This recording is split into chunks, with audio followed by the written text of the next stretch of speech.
ଏ ମିତ, ଆରେ ଶୁଣ ଶୁଣ, କୁଆଡ଼େ ଯାଉଛୁ କିଲୋ? ଆଲୋ ତୋ ଆଖି ଦୁଇଟା ଏମିତି ଫୁଲି ଯାଇଛି କାହିଁକି? କ'ଣ କେହି କିଛି କହିଲା କି?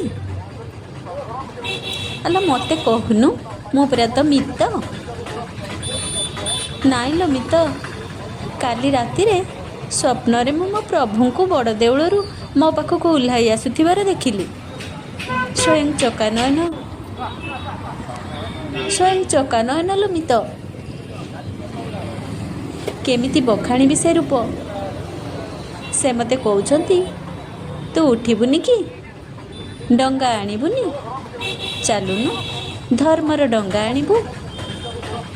ମାସ ସାରାର ଯେଉଁ ଭକ୍ତିରେ ମୋତେ ଡାକିଥିଲୁ, ମୁଁ ପୁରା ତା ଭକ୍ତିରେ ସନ୍ତୁଷ୍ଟ। ଏ କଥା କହିଲା ବେଳକୁ ପୁଣି ମୋ ଆଖି ଉଦା ହୋଇଯାଉଛି ଲୋ।